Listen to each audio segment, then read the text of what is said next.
From the Star in Frisco, it's another edition of Hit Sticks on DallasCowboys.com alongside Barry Church and Isaiah Stanback. I'm Kyle Yeomans as we continue on this video series leading you into the 2021 campaign, which there's a common theme around this season for the Cowboys. Tight ends are the new thing in the NFL. Let's talk about some 12 personnel right here on Hit Sticks.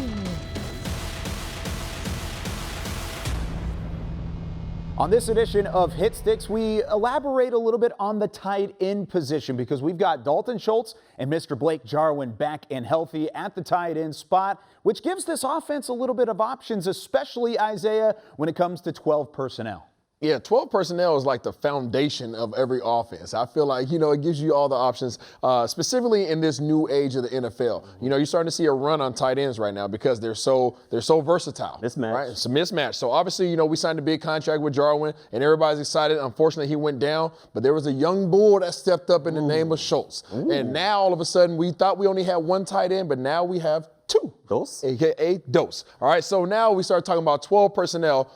Again, just like last episode, we have one running back. Okay, that's what the one stands for. The two stands for two tight ends, right? And the advantage, like Kyle just said, to two tight ends is variety, right? Versatility, balance. I can come out on one wide receiver and one tight end on one side, one wide receiver and one tight end. You don't know what I'm doing. I can go a run play. I can switch sides in the middle of a call, and you have zero idea which direction I just optioned to. So it gives me a lot of options, and it causes a lot of problems for you on the defensive side. It causes a lot of problems on the defensive side, especially when you have two athletic tight ends like a Schultz and like a Jarwin. Think New England Patriots circa 2012, 2011 when they had Hernandez and they had Gronkowski.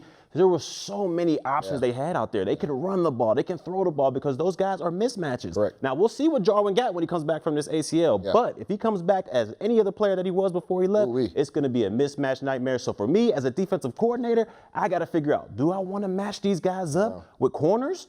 Then we're susceptible to the run game. If it's nickel out there, we're susceptible to the run game. Or do I want to match them up with linebackers? And then we think, oh, man, here comes the seams. Who's going to guard Jarwin down the seams? Who's going to guard Schultz one-on-one in his in and out route? So it's a very, very hard offense to do. Let's see if we can have any success defensively. Okay, well, let's mess around with it, okay? Boom, here I am right here. One running back, two tight ends, two wide receivers. I'm going to go here what we call two tight formation, but they call it ace here on Madden. So, bam, let's go ahead and get into that. Now, one of the things is typically a defender is going to come out and they're going to look for the strong side. The strong side typically is where the tight end goes. Well, when you have a tight end on each side of the formation, what is the strong side? BC, how do you guys acknowledge who the strong side is when it looks exactly the same on both sides? When it looks exactly the same like that, you're usually going to go to the passing strength or you're going to go to the field side. In this case, it's directly in the middle of the field, so either or you're good on either close side for defensively. All right, well, we're going to see what we got going on here.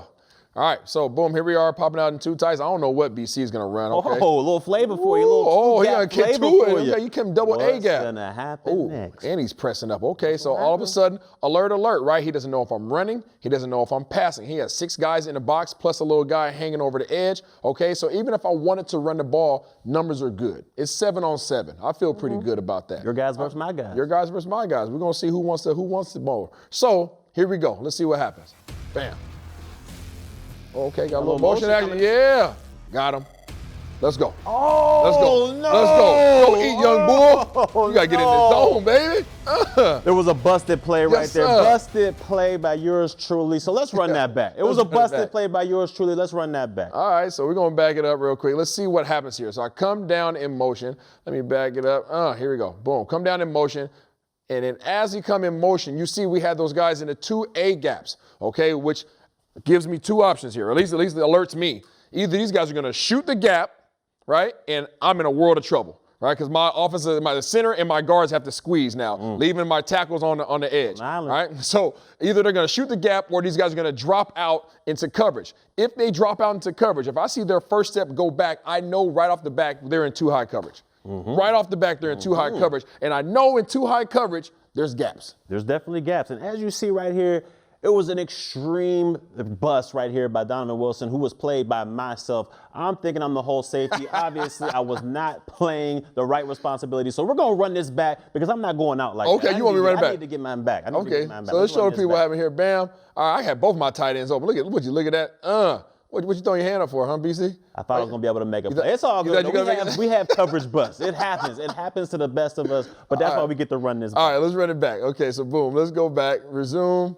All right, we're right back to the top. I'm not changing anything, BC. You're not going to change. I'm not changing anything. I want you to know what I got coming. That's what you want to do. That's what I want. All right, that's what you want to do. I'm waiting for you. See, I'm going to come out in the same type of situation I was just in. We're just going to play it right this time. All right, let's get it then. Here we go.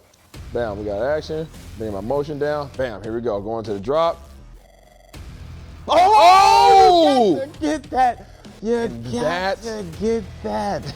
That's what the skies can do for a defense. It can help you out in the stretches of ways that you would never imagine. As you see here, we're all hiked up in the line of scrimmage. Dak Prescott's thinking, man, these guys are coming after me. He's looking both ways. Where is the blitz coming from? We got a little bit of pressure from DeMarcus on the right side with a great block by Ezekiel Elliott. But as you can see, the defender hiding in the trees back here. All right, he has outside leverage on, I believe that's Schultz or Jarwin.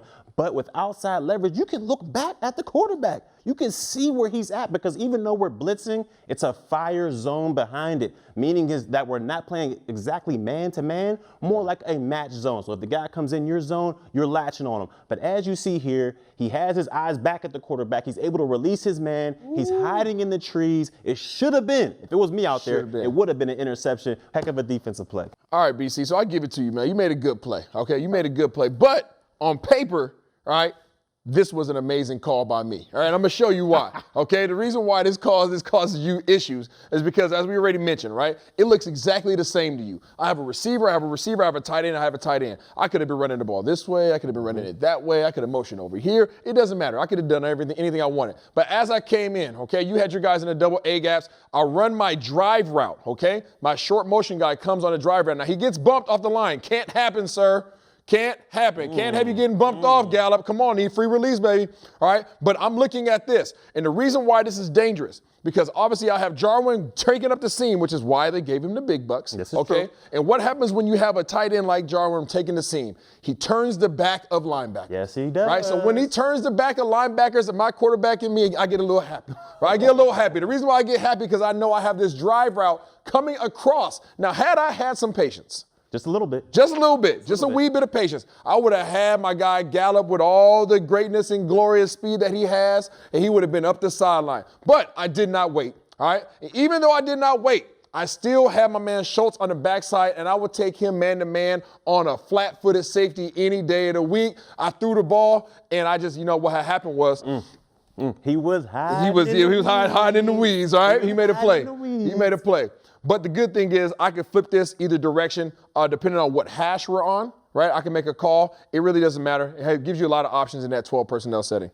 All right, so we had a touchdown. We had a defensive play, kind of back and forth during the 12 personnel episode. However, Barry, we do have another fan question for you, and it does have to do with the defense. Charles asked, what blitz packages are best to run against certain formations? And we're going to stick with 12 personnel since we just talked about it. Well, 12 personnel is extremely dangerous, especially when you're talking about the blitz package, because you just don't know. Usually, if you're in a 12 per, it's 2x2, so the formation is balanced. You don't know where to come from. So as a defender and myself, we're always looking to blitz the passing string. So for instance, if you're on the right hash and the field is all to the left, you're going to blitz from the left side. You got to do that. And in order to do that, you got to run a fire zone behind it. Now, if you're straight blitzing, you're playing man, Cowboys are too dangerous. They're going to exploit you left and right. So you got to have a zone behind it. Maybe blitz your nickel. Maybe blitz your wheel. Play a zone behind it. And like we saw earlier when my boy made the play, you've got to have outside leverage. Look at the quarterback and make sure you make the play when it's in your hands.